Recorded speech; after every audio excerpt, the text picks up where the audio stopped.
নমস্কাৰ অতি মৰমৰ ছাত্ৰ ছাত্ৰীসকল তোমালোক সকলোকে ইউটিউব চেনেল লাৰ্ণিং পইণ্ট আছামৰ অন্য এটা নতুন ভিডিঅ'লৈ স্বাগতম জনাইছোঁ।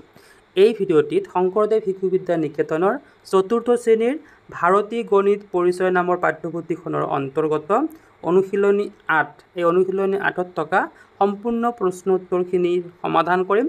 তোমালোকে ভিডিঅ'টো শেষলৈকে চাবা আৰু ভিডিঅ'টো চাই ভাল পালে তোমালোকৰ বন্ধু বান্ধৱীৰ সৈতে শ্বেয়াৰ কৰিবা। আহাচোন দেৰি নকৰি ভিডিঅ'টো আৰম্ভ কৰোঁ। এয়া চোৱা অনুশীলনী ৮ আৰু ইয়াৰে ১ নম্বৰত দিয়া আছে শুদ্ধ নে অশুদ্ধ লিখা। ক নম্বৰটো চোৱা, কেইবাডালৰ ৰেখাখণ্ডৰ সহায়ত অংকন কৰা বন্ধ আকৃতিবোৰক চতুৰ্ভুজ বোলে। হয়নে বাৰু কথাটো? কেতিয়াও নহয়। চতুৰ্ভুজ এটা হ'বলৈ হ'লে আমাক ৪ডাল ৰেখাখণ্ড লাগিব। ইয়াত দিয়া আছে কেইবাডালৰ, গতিকে এইটো অশুদ্ধ। খ নম্বৰটো চোৱা কি কৈছে, এটা চতুৰ্ভুজৰ ৩ডাল বাহু থাকে। এইটো সম্পূৰ্ণৰূপে অশুদ্ধ, কাৰণ এটা চতুৰ্ভুজৰ ৪ডাল বাহু থাকে। গ নম্বৰটো চোৱা, এটা ত্ৰিভুজৰ শীৰ্ষবিন্দু ৩টা থাকে। ধৰি লোৱা এইটো এটা ত্ৰিভুজ, এইবোৰক শীৰ্ষবিন্দু বুলি কোৱা হয়। তো এটা ত্ৰিভুজৰ ৩টা শীৰ্ষবিন্দু থাকে, এইটো সম্পূৰ্ণৰূপে শুদ্ধ। ঠিক আছে। ঘ নম্বৰটো চোৱা, এটা বৰ্গৰ ৪টা বাহুৰ দিশ সমান। এইটো একেবাৰে সম্পূৰ্ণৰূপে শুদ্ধ, কাৰণ এটা বৰ্গৰ সকলো সময়তে ৪টা বাহুৰ দিশ সমান থাকে। এতিয়া চোৱা ও নম্বৰটোত কি কৈছে, এটা সমবাহু ত্ৰিভুজৰ ৩টা বাহুৰ দিশ সমান। যিবোৰ সমবাহু ত্ৰিভুজ সিহঁতৰ ৩টা বাহু সমান থাকে। এইটো সম্পূৰ্ণৰূপে শুদ্ধ। ঠিক, এতিয়া চোৱা তোমালোকৰ ২ নম্বৰটোত দিয়া আছে খালী ঠাই পূৰ কৰা। ইয়াৰে ক নম্বৰত দিয়া আছে এটা বহুভুজৰ ৫টা বাহু থাকিলে তাক ডেছ বোলে। ইয়াতে হ'ব পঞ্চভুজ। তোমালোকে নিশ্চয় জানা, যাৰ ৫টা বাহু থাকে তাক কয় পঞ্চভুজ, যাৰ ৬টা বাহু থাকে তাক কয় ষড়ভুজ, ৪টা চতুৰ্ভুজ, ৩টা ত্ৰিভুজ। নহয়নে বাৰু? খ নম্বৰটো চোৱা, এটা ত্ৰিভুজৰ যদি ২টা বাহু পৰস্পৰ সমান দীঘল হয় তেন্তে তাক কি কয়?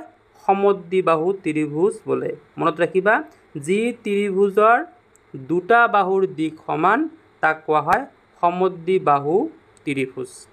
এতিয়া চোৱা গ নম্বৰত কি কৈছে চোৱা, বৰ্গ আৰু ৰম্বাছৰ ৪টা বাহুৰ দিশ ইয়াতে হ'ব সমান। মনত ৰাখিবা, বৰ্গ আৰু ৰম্বাছৰ ৪টা বাহুৰ দিশ সমান হয়।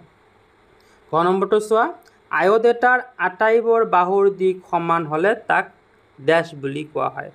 এটা আয়ত, ধৰি লোৱা এইটো এটা আয়ত। ঠিক আছে। এই আয়তৰ যেতিয়া ৪টা বাহু সমান, মানে এই ৪টা বাহু যেতিয়া সমান হ'ব তেতিয়া তাৰ নাম হ'ব বৰ্গ। কি নাম হ'ব? বৰ্গ নাম হ'ব। এতিয়া চোৱা ও নম্বৰত কি কৈছে, আয়ত, বৰ্গ আৰু ৰম্বাছ এই তিনিওবিধ বিশেষ ধৰণৰ কি? চতুৰ্ভুজ। ইয়াতে কি হ'ব? চতুৰ্ভুজ হ'ব। তোমালোকে নিশ্চয় জানা যে আয়তৰো বাহু ৪টা, বৰ্গৰো বাহু ৪টা, ৰম্বাছৰো বাহু ৪টা। নহয়নে বাৰু? সেইকাৰণে ইয়াতে কোৱা হৈছে যে আয়ত, বৰ্গ আৰু ৰম্বাছ এই তিনিওবিধ বিশেষ ধৰণৰ ইয়াতে হ'ব চতুৰ্ভুজ। নিশ্চয় বুজি পাইছা। এতিয়া চোৱা তোমালোকৰ ৩ নম্বৰ প্ৰশ্নটোত কি দিয়া আছে, কাষৰ ছবি চাই উত্তৰ দিয়া। এই এটা ছবি দিয়া আছে, এইটো চাই তোমালোকে ক, খ, গ, ঘ এই প্ৰশ্নকেইটাৰ উত্তৰ দিব লাগিব। ইয়াৰে ক নম্বৰত চোৱা কি কৈছে, ক, খৰ বিপৰীত বাহু কি? এইটো ক, এইটো খ। তো ইয়াৰ বিপৰীত বাহু এইটো হ'ব নহয়, এইটো হ'ব গ, ঘ। তো ক, খৰ বিপৰীত বাহু হৈছে গ, ঘ। নহয়নে বাৰু? এতিয়া চোৱা খ নম্বৰত কি কৈছে, ক, খ আৰু খ, গ সমান দীঘল হয়নে? এয়া হৈছে ক, খ আৰু এয়া হৈছে খ, গ। তো এইটো আৰু এইটো সমান নেকি? নহয়। গতিকে ক, খ আৰু খ, গ সমান দীঘল, ইয়াতে হ'ব নহয়। ঠিক আছে। এতিয়া চোৱা গ নম্বৰত কি কৈছে, ক, ঘ আৰু ক, খ। ক, ঘ এইটো আৰু ক, খ এইটো পৰস্পৰ লম্ব হৈ আছে। গতিকে ক কোণটো কিমান ডিগ্ৰী হ'ব? ক কোণটো হ'ব ৯০ ডিগ্ৰী। এই ৯০ ডিগ্ৰী হ'ব। ঠিক আছে। এতিয়া ঘ নম্বৰটো চোৱা কি কৈছে, ক, ঘ আৰু খ, গ। ক, ঘ আৰু খ, গ। ক, ঘ আৰু খ, গ বাহুৰ দিশ সমান হ'বনে? এইটো আৰু এইটোৰ বাহুৰ দিশ সমান হ'বনে? নিশ্চয় হ'ব। গতিকে ইয়াতে লিখিবা হ'ব।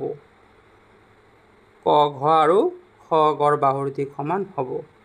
ইয়াৰ পিছত চোৱা তোমালোকৰ 4 নম্বৰত দিয়া আছে তোমালোকৰ বহীত উল্লেখ কৰা আকৃতিকেইটা অংকন কৰা প্ৰতিটোৰে বাহুৰ দিশ উলিওৱা সিহঁতৰ কোণবিলাক জুখিব পাৰিবানে তোমালোকক ত্ৰিভুজ আয়ত আৰু বৰ্গ এই তিনিওটা তোমালোকৰ বহীত আঁকিব কৈছে আৰু বাহুৰ দিশ উলিয়াব কৈছে আৰু সিহঁতৰ কোণবিলাকো জুখিব কৈছে এতিয়া চোৱা এইটো এটা ত্ৰিভুজ এই ত্ৰিভুজটোৰ এই বাহুবোৰ তোমালোকে এনেদৰে ত্ৰিভুজটো আঁকি তোমালোকে বাহুবোৰ স্কেলেৰে মাপিবা মাপাৰ পিছত লিখিবা দিক কিমান পালা আৰু এই কোণবোৰো তোমালোকে কি কৰিবা এই কোণ মাপক যন্ত্ৰৰে জুখিবা জুখি কাষত লিখিলে হ'ব এনেকৈ ত্ৰিভুজ আয়ত বৰ্গ এইটো নিজে আঁকিবলৈ চেষ্টা কৰিবা অতি মৰমৰ ছাত্ৰ ছাত্ৰীসকল আজিৰ এই ভিডিঅ'টো ইয়াতে সমাপ্ত কৰিছোঁ ভিডিঅ'টো শেষলৈকে চোৱাৰ বাবে ধন্যবাদ চাই থাকিবা লাৰ্ণিং পইণ্ট আছাম